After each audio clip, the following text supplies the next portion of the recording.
Narito na naman tayo para sa isang nakakakilig at napaka-sweet na istorya ni Kalingap Edo at Fiancé.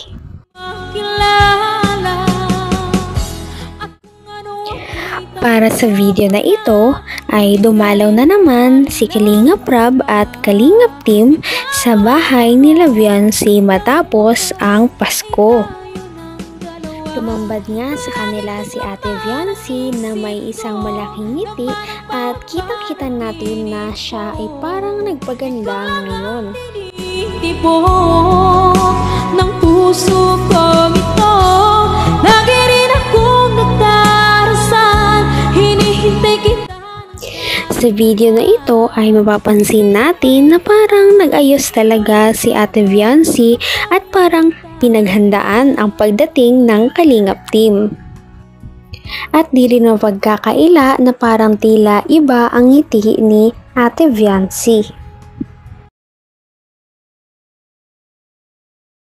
Ano? Ba't parang may nahanap ka? Ano bro, parang may nahanap si Fiancé? Lumingan pa! Parang nahanap ka, Fiancé. At ayun, yung hinahanap mo wala dito kasi siyempre busy yun ngayon sa mga ano niya, sa mga ano yun, beneficiaries niya. Birthday ni Arjun. Naku, huli nga si Ate Fiancé na parang may hinahanap na talaga siya, no? Lingon ng lingon kung saan at hindi na naman siya mapakali. Pagandyan ka na sa piling ko, okay saya. Sabi niya lang ay wala naman daw. Ngunit, totoo nga ba yun? O baka may inaabangan talaga siyang dumating?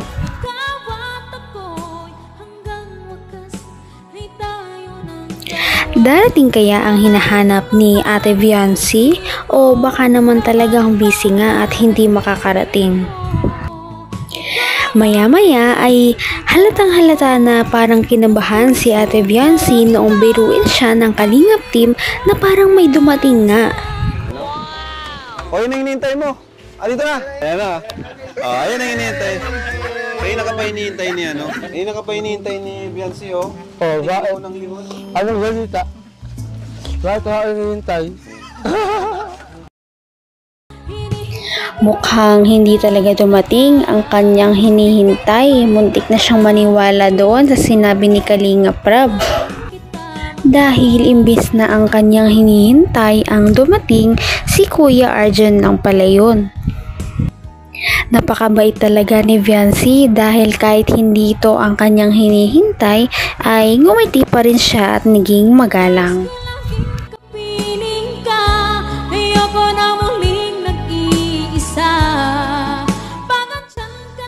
Pansin naman ni Arjun ang pagkamalungkot ni Fiancé kaya naman sinabi niya na kakantahan na lang daw ito ng isang pangpaskong kanta.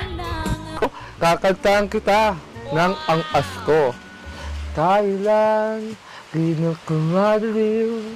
Mga tala ay mas nagniningning. Gaano man kakupalang ulang. Likod nito ay waligaya. Ang liwanag na ito nasa atin. Ha? Mali ang lyrics mo. Tama mo ba? Mukhang alam na alam ni Ate Fiancé ang kantang iyon dahil napansin agad niya na may mali sa lyrics ni Kuya Arjun. Kaya naman siya na lang ay natawa. Dahil sa kamalian ni Arjun ay kinanta ni Fiancé ang tunay na lyrics at dito maririnig natin kung gaano kaganda ang kanyang boses.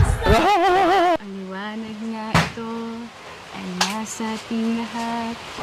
May sinag ang bawat pusong bukas. Sa init ng mga yakap, naghihilom ang lahat ng sugal.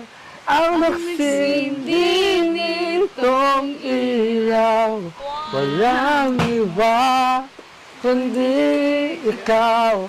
Salamat sa liwanag mo, huling makakakulay ang Pasko. Talagang hindi lamang pala ganda ang tinataglay ni Viancy dahil bukod dito ay maganda rin pala ang kanyang boses. Siya pala ay napaka-talented din.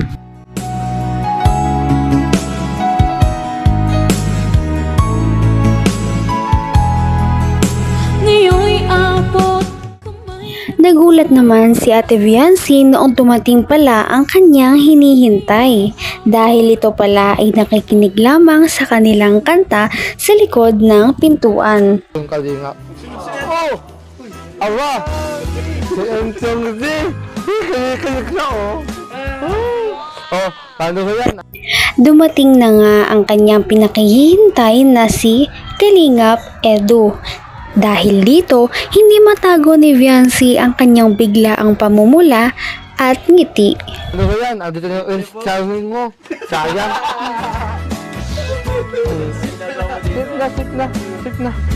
Sit. Dahil dito ay nagpaubaya na si Kuya Arjon ng kanyang upuan dahil dumating na talaga ang pinakahihintay ni Viancy. Sit. Hi, ano ka, Viancy? Oo, bakit? Saan ka naman tumitingin ah? Diba? Kumusta? Pansin na nga natin ang pamumula ni Viancy at parang nawawala na naman siya sa kanyang sarili kagaya nung una nilang pagkikita. Kumusta?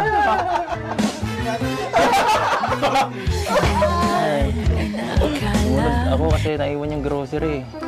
Naiwan namin yung grocery, kaya pinasunod namin. Nagulat ka ba, Viancy?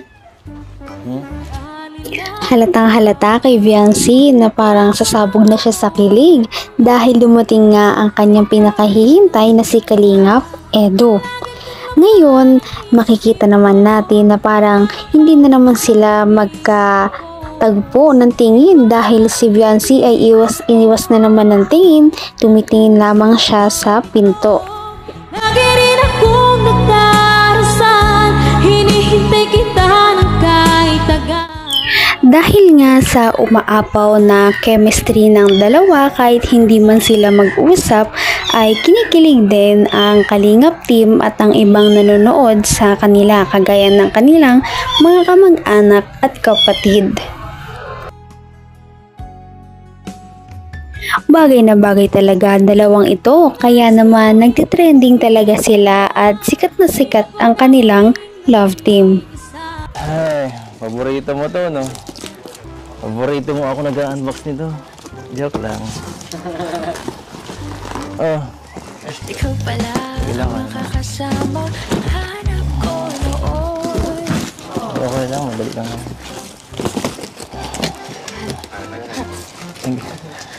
Wait, parang natatamimi ka. Ano ba? Palit naman tayo, ako naman magagawin yan. Hindi ko na lang sasabihin ko eh. Ako naman ganun. Ikaw magsalita. Tama, ayos kayo. Change personality. Hey, kumusta ang Pasko? Viancy? Ayos lang po.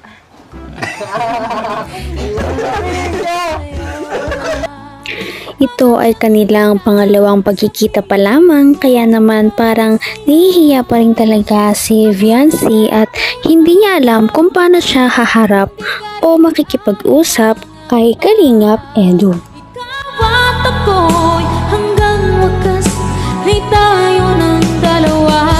Palagi kang Sinasabi nga ni Kalingap Edu na tumingin sa kanya si Viancy dahil gusto niyang makipag-usap. Ngunit hindi naman makayanang tumitig ni Viancy ng higit sa 3 segundo dahil nga kinakabahan siya na makipag-usap. Dahil ayaw lumingon sa kanya ni Ate Viancy, siya na lamang ang nag-adjust. Lumipas siya ng upuan kung saan nakatingin si Viancy. Gusto mo siguro dito ako nakaroon eh. Wait, mula ka.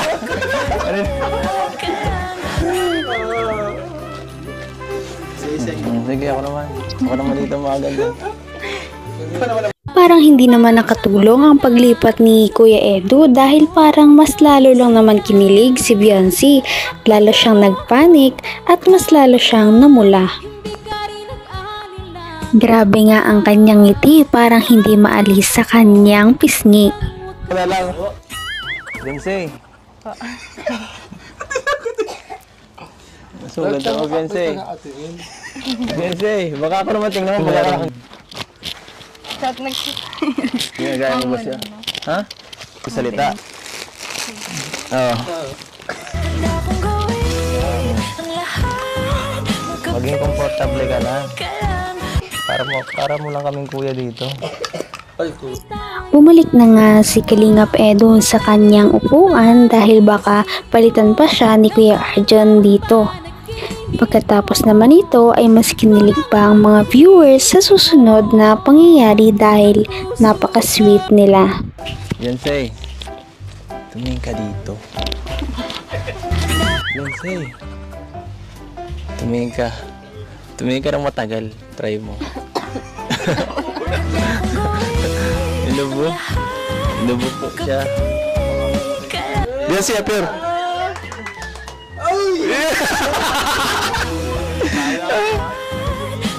Ay, grabe. Grabe na yan.